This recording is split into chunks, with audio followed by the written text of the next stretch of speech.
During my school days in Alton, we were there during the years of the First World War, and I can remember seeing the local soldiers, seafoot Highlanders, all marching away to a gathering point where they would be taken away to camp. That was in August of 1914. There was a bus going to wait for them there, but they had to march, carrying their haversacks and rifles, some of them as far as 12 miles to get to that point.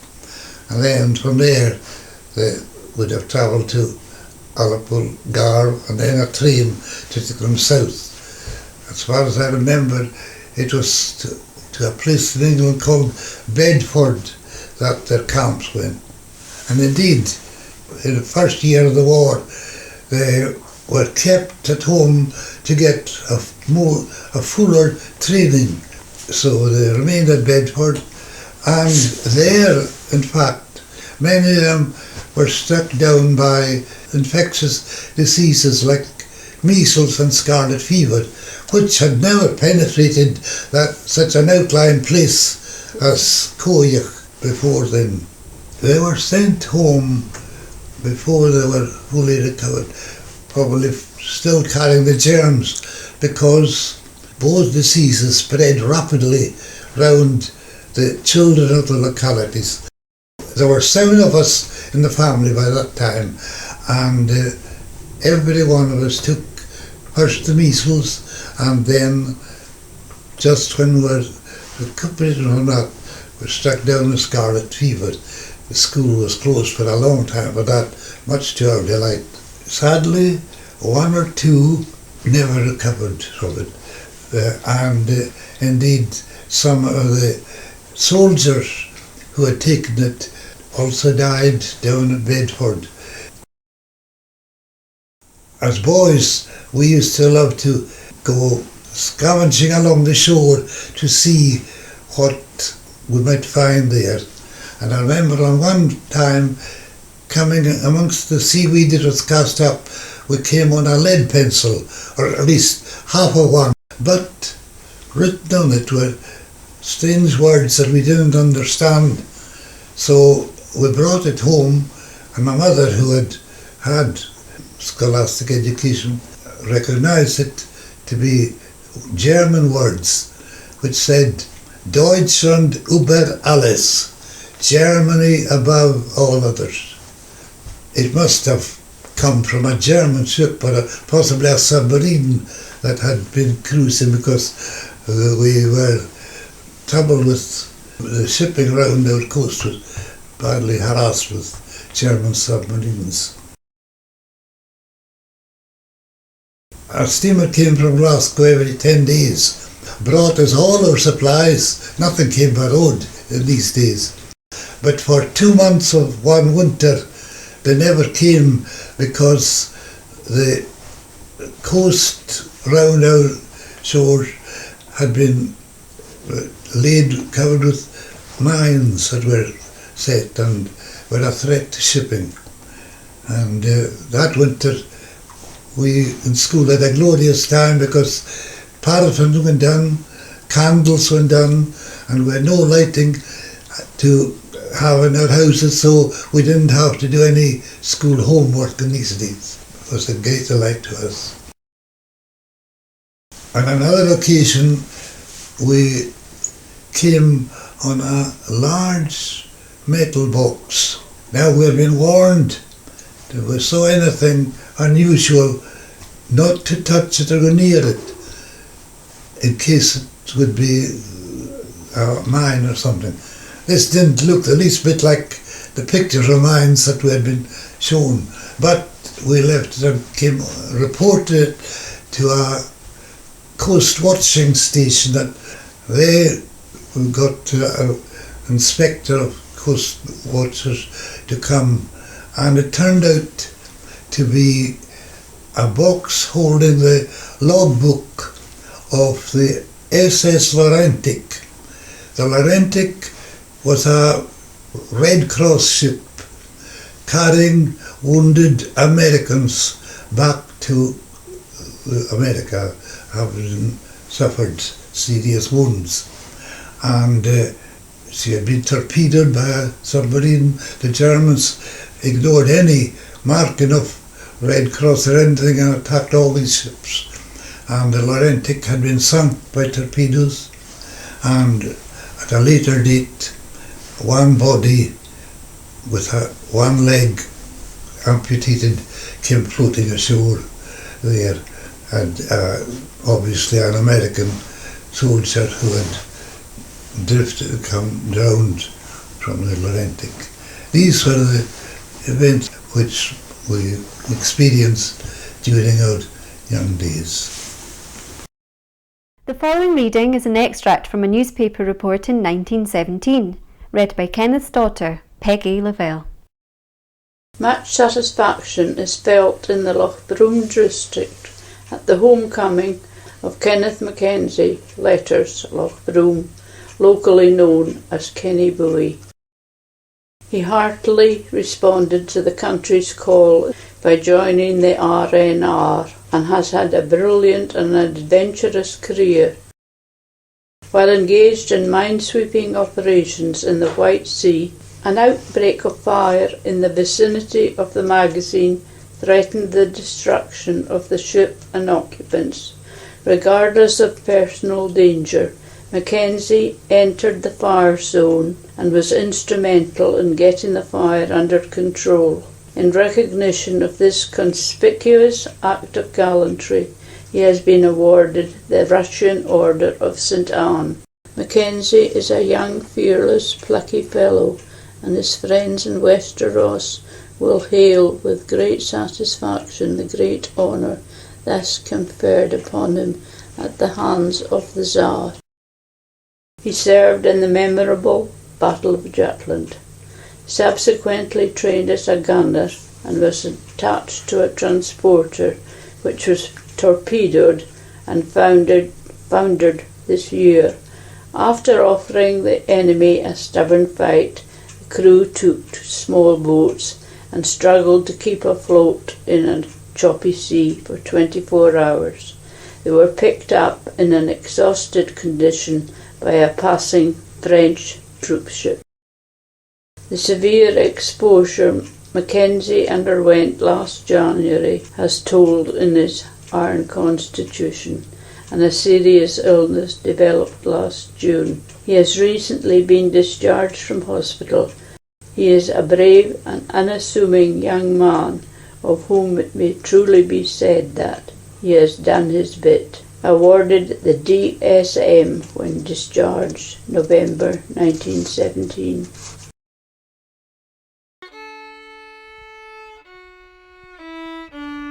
D.C. Murder McCloud Alton Do by Mary McKeever. He left his home on Highland Hills. He left his plough on the fallow lea. He left the music of trembling rills. He left his boat by the sunny sea. He left the music of singing birds. He left the land where pure breezes blow. He left the charm of sweet Gaelic words, spoken by voices loving and low. He left the scent of the heather sweet, for the deadly gas and powder stench, for the aching back and the weary feet, for the filthy mud of a soldier's trench, for the skies bedimmed by shrieking shells, for the sights and sounds of awful war, for the heart's ache that he could not quell, for home and friends he had left afar. That was his duty, he answered the call, of king and country, that was all. He did his best, and his life he gave. Give him the honour due to the brave.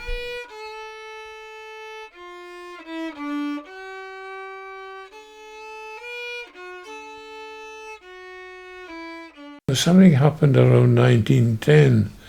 Territorial forces were being organised, being recruited. I think that's probably the time that territorial halls were being built.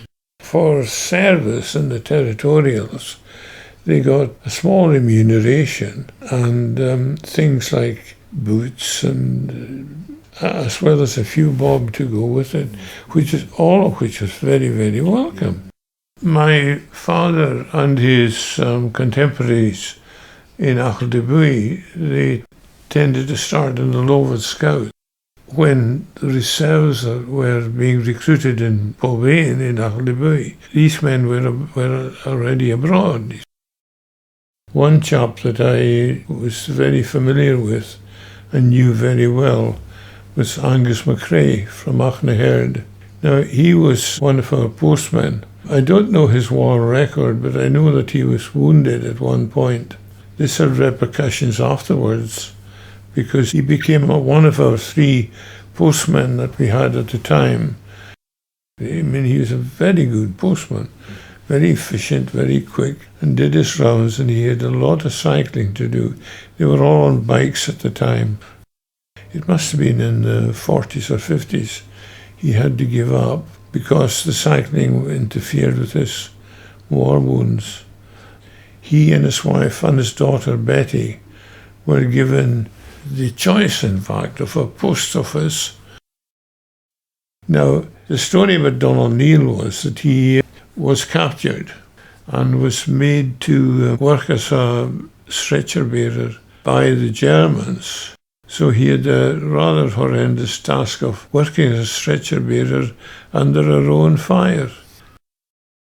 Donald Mason was severely wounded and required a blood transfusion, which they gave him, but it happened to be the blood of another Canadian. And I remember we used to pull his leg about this. Letter written August 1914 from Burnie McKenzie at Bedford to his sister Maggie McKenzie back in Ullapool. Dear sister, how are you since you got home? You will see a big difference in Ullapool now all the young people have been away. I hope Father received the fruit all right. Sorry for it being so small, but the box had to be strong, going such a long distance, or the fruit would go through. Let me know if that one was rotten. If not, I will send you some more. You mentioned something about sending a collar to me. You'd better not, as we are not allowed to wear them. Try and take care of my Sunday boots. You need not send them here. They are too fine, and we all got a pair of army shoes. If Mother will not wear my rubbers, you might send them on. Try and send a pair of socks, if possible. Them you get here are too thin for walking. Write soon, with love from Murdo. Donald McCloud Craig. From time to time, Donald would talk about First World War. He was probably about 16 when he first went out, when he was talking about war, and he would look up and he would see the house on the side of Craig, and he would say, Hill 60, that's Hill 60. The house on Hill Slope at Craig had come to him when the folks had moved away, sometime in the late 60s. Donald was persuaded to let Meg Watt have the top house. Of course, it blazed with electric light. So to Donald, when he was talking about the war, he'd say, it's just like Hill 60 up there. Hill 60 was a major battle site, a little south of Ypres in Flanders. There would have been lots of explosions, and explosions of light as well as sound. When suddenly he saw all these lights going on, it took him back to 1914, 1915. These are some extracts from the diary of Alan Fowler. He was born at Inverbroom and he was brought up there. Alan describes in his diary first going into trenches at St. Eloy near Ypres in January 1915. He says the battalion did 48 hours in very bad trenches up to the waist in mud. 2 men, King and Stellard, were drowned in it. Very few casualties from rifle fire, but a lot of bad frozen feet and collapse from exhaustion.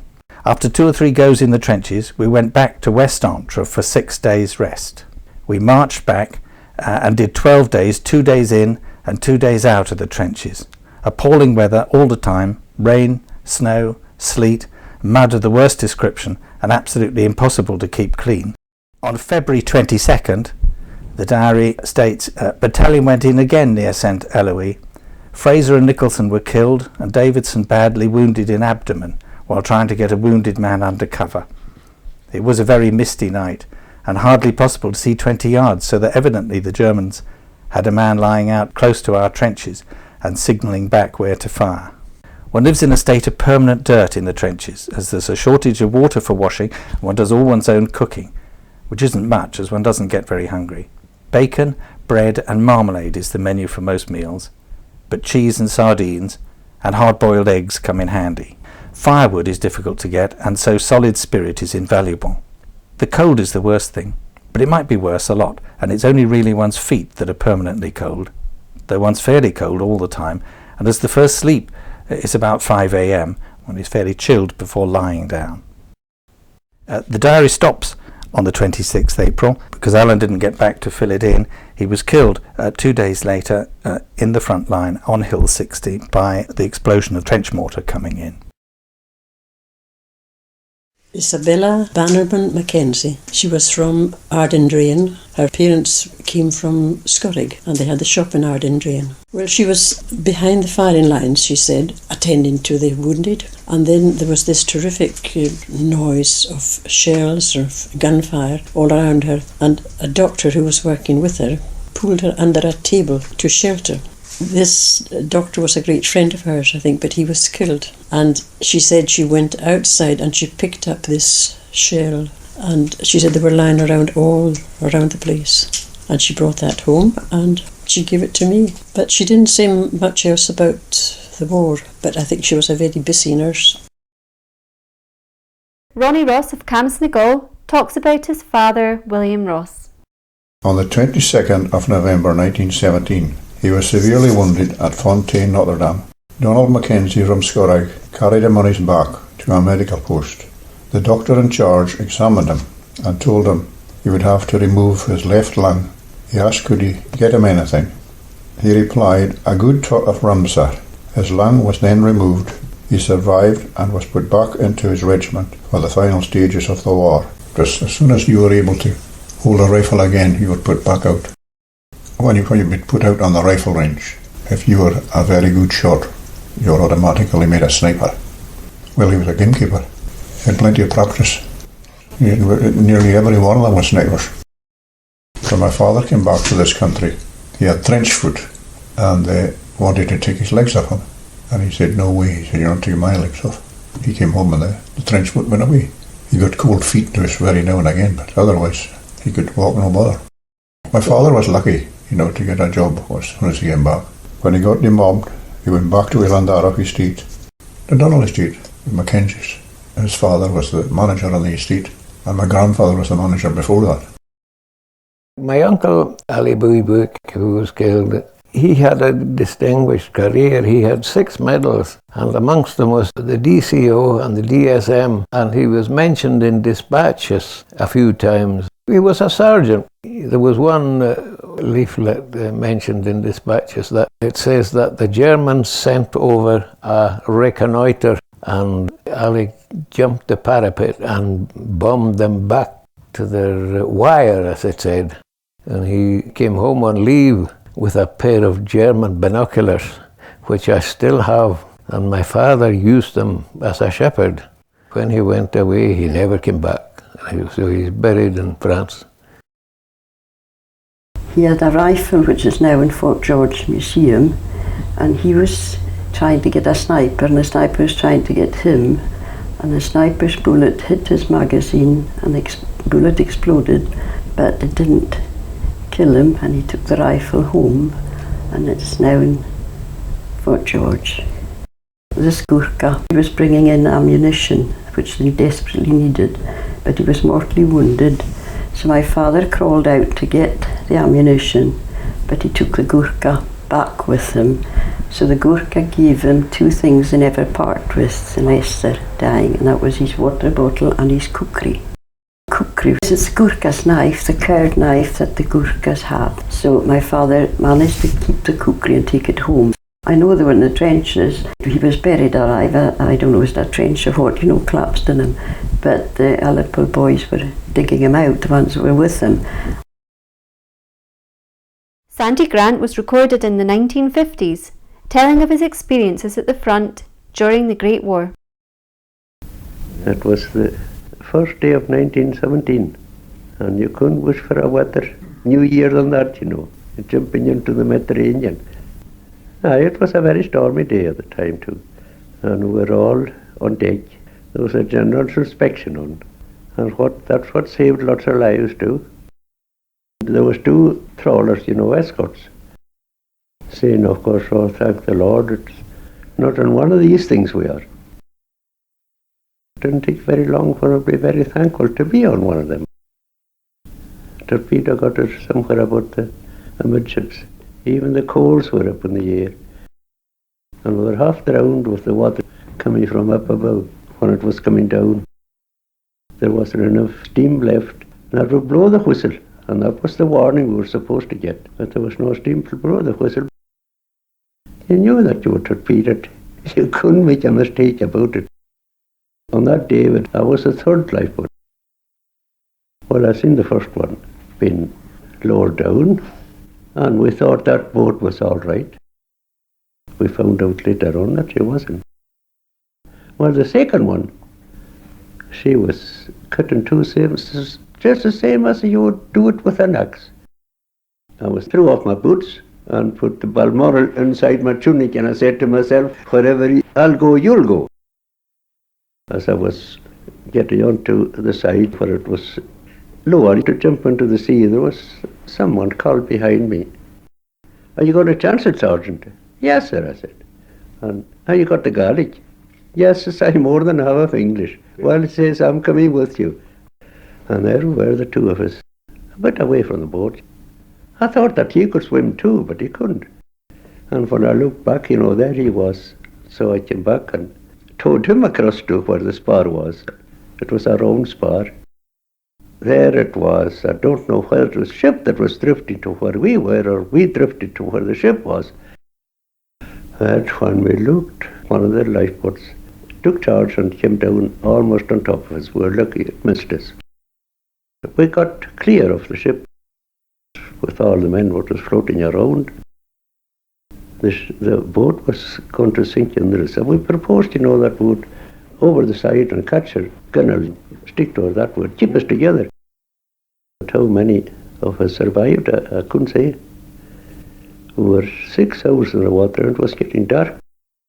The lifeboat, which we thought got away in a seaworthy condition, she was the last one that we picked up by the trawler that picked me and a few more up. There was 5 or 6 destroyers, you know, came out. We were nearer Crete than we were Malta. One of them picked quite a lot off the ship before she went down. It was getting dark, and in fact we thought we were going to be missed, but this trawler came eventually. Her propeller, her rope went into the trawler's propeller, and she had to be towed by her mate. I was, well, there was more than me, of course. It was longest in the sea. Well, I couldn't stand when I was picked up. It's cold. And there was a mate of mine, a fellow, Willie Fraser. He was in the Glasgow police. He was a sergeant before the war. There he was on an upturned lifeboat there. There was only 2 of them, himself and another fellow. And that same fellow, he came twice to Ullapool to see me. He knocked at the door where the shed we were working in. And it so happens it's me that went. There was 3 of us working there. Are you Santee Grant? He said. Well, says I, yes, that's all that's left of him. Don't you know me? He says. Well, say, I'm sorry. Don't know who you are. So he took out his pocketbook and took out a postcard there. Do you know the men? He says, that's there. Oh, shoes, says I know them. So I should. And you know that fellow there? Yes, I, Willie Fraser. Well, he says, that's me. The following letter was written by Danny McKenzie home to his parents on hearing the death of his brother at the front in 1918, read by Charles McCrae. France, 21st of April 1918. My dearest father, mother and brother, I have just received Elsie's letter with the terrible news of our dear Hamish being killed. I was very anxious for the last week or 2, but I was always hoping for the best. But alas, God has seen fit to take my dear brother out of this awful world of trouble. My dear parents, hard though the blow is to me, I am thinking of you dear ones at home. The dear boy, from his letter to me after he came off leave, he was so happy when he was at home, and sorry he did not see me, and now he has died for the sake of us and the home he loved so well. Your letter has just come, and oh, my dears, I am just heartbroken. But we must try and put our trust in him who has taken our dear Hamish, and our dear one has gone to a far, far better rest than we have ever known. So dear Pa and Ma, we who are left behind must try to be worthy of the great sacrifice our loved one has made in laying down his life for others. I know, dear parents, the blow is hard for me, but in my sorrow I am praying that God may comfort you all at home, and, in his mercy, look upon us in our sore trouble, and enable us to live more for God, and thereby become fit to associate with our dear Hamish, who has laid down his life for others. My dear Pa and Ma, I cannot write more just now, but I will write tomorrow, so I will close with fondest love to Ma, Pa and David, from your loving son, Danny.